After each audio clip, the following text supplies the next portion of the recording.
सबसे पहले मैं आपको एक क्विक स्टोरी बताता हूँ। जब मैं बैचलर्स में था तब मुझे एक सब्जेक्ट था इन्वायरमेंटल साइंस, आपको भी होगा। उसके लिए हम लोगों को एक असाइनमेंट मिला था जो कि हमें 10 दिन में कंप्लीट करना था और जिसके लिए हमें अराउंड 20 से 30 पेजेस लिखने थे। असाइनमेंट बहुत मोटी थी इसलिए हमें 10 दिन दिए गए थे। तो ऐसे में स्टार्टिंग के 4-5 दिन तो मैं उस असाइनमेंट की तरफ मुड़ के भी नहीं देखता था। उसके बदले में वहाँ पे गेम्स खेलता था, क्रिकेट खेलता था, दोस्तों के साथ गप्पे लड़ाता था। जब 5-6 दिन बीत गए तब मुझे पता चला कि एक वीक पूरा कंप्लीट हो गया है लेकिन मैंने असाइनमेंट को छुआ तक नहीं है। तो फिर मेरी प्रायोरिटी पूरी की पूरी अब डाइवर्ट हो चुकी थी। अब मुझे असाइनमेंट कंप्लीट करना मेरे लिए फर्स्ट प्रायोरिटी थी। और ऐसे में जब मैं असाइनमेंट कंप्लीट करने जा रहा था, स्टार्टिंग करने जा रहा था, तो मुझे पता चला कि ये असाइनमेंट जो कि 20-25 पेज का है, ये सच में बहुत ही टफ है और इसके लिए ये 10 दिन भी कम है। तो जो टास्क था, जो असाइनमेंट थी, जिसके लिए अब मेरे पास बचे थे 4 दिन, तो ये 4 दिन में मैंने खाना पीना, गेम्स, गप्पे लड़ाना सब बंद करके फोकस किया पूरा का पूरा उस असाइनमेंट पे जो कि 25 पेज का था। अब मानो या ना मानो, इस असाइनमेंट को कंप्लीट करने के लिए मैं सब कुछ कर रहा था। ये असाइनमेंट मेरे लिए बहुत ही ज़्यादा इम्पोर्टेंट बन चुका था। ये असाइनमेंट कंप्लीट करने के लिए मैं रोज़ सुबह जल्दी उठा करता था और रात को लेट सोता था। जैसे कि मान लो मैं कोई अपने बिजनेस मॉडल पे काम कर रहा हूँ, इस असाइनमेंट के खातिर मैं मेरा खाना तक स्किप कर देता था। आपको पता नहीं होगा ये असाइनमेंट मेरे लिए कितनी इंपॉर्टेंट बन चुकी थी। ये असाइनमेंट के बाद मुझे पता चला कि यह असाइनमेंट असल में कितनी टफ है। और असाइनमेंट कंप्लीट करते करते मैं इतना फोकस्ड हो गया था कि मुझे बाकी के ऑब्स्टेकल दिख भी नहीं रहे थे। और सबसे ज़्यादा हैरानियत की बात तो मुझे तब लगी कि जब मेरे पास 4 दिन बचकर भी मैं पूरा फोकस से काम कर रहा था और ये 4 दिनों की बजाय मैंने 3 दिन में ही पूरी असाइनमेंट कंप्लीट कर दी। जी हाँ, असाइनमेंट मैंने पूरी की पूरी 3 दिन में लिख कर, पढ़ कर, चेक कर कर रख दी थी। मुझे खुद पे विश्वास नहीं हो रहा था कि मैं इतना प्रोडक्टिव काम कर सकता हूँ, मैं इतना फोकस बन सकता हूँ। लेकिन एक चीज़ तो यहाँ पे मुझे समझ में आ गई थी कि असाइनमेंट जो 10 दिन की थी वो मैं 3 दिन में कंप्लीट कर पा रहा हूँ, लेकिन ये 3 दिन मैंने कब यूज़ किए? स्टार्टिंग के 3 दिन में मैंने असाइनमेंट कंप्लीट नहीं की, बल्कि मैं स्टार्टिंग के 3 दिन में ही ये असाइनमेंट कंप्लीट कर सकता था, लेकिन मैंने लिए लास्ट के 3 दिन। इसका मतलब ये होता है कि मैंने असाइनमेंट पूरी कंप्लीट की मेरी एक वीक में मतलब कि 10 दिन में, जो कि मेरा दिया हुआ टास्क था उसी टाइम में। और सबसे ज़्यादा शौक तो मुझे तब लगा कि मुझे जब मालूम पड़ा कि मेरे पास 4 दिन होकर भी, मतलब कि लास्ट के 4 दिन होकर भी, उसके 3 दिन में ही मैं असाइनमेंट पूरी कंप्लीट कर चुका था।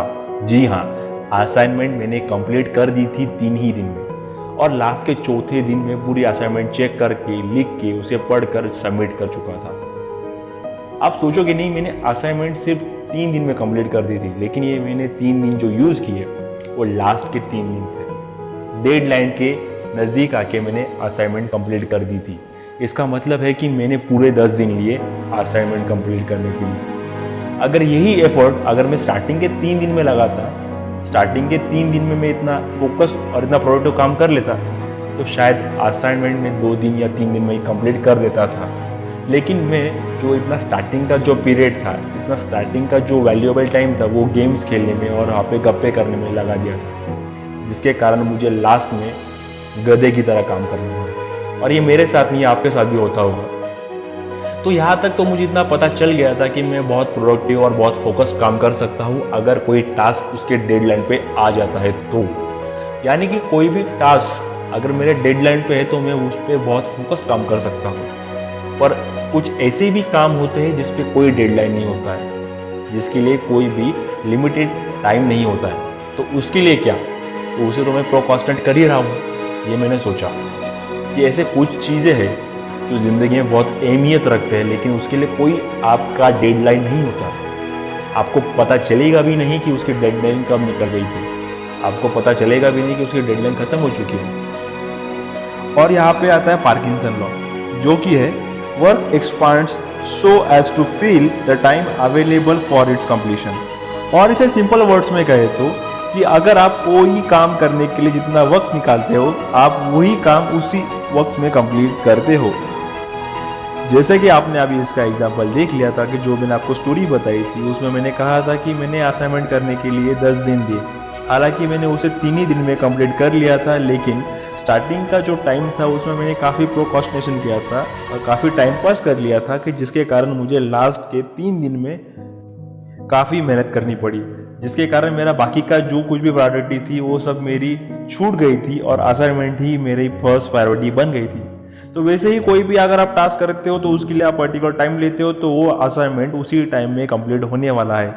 ये सब कहा था डॉक्टर पार्किंसन ने। तो 100 बातों की एक बात, पार्किंसन लॉ को आप अपनी ज़िंदगी में कैसे अप्लाई कर सकते हो।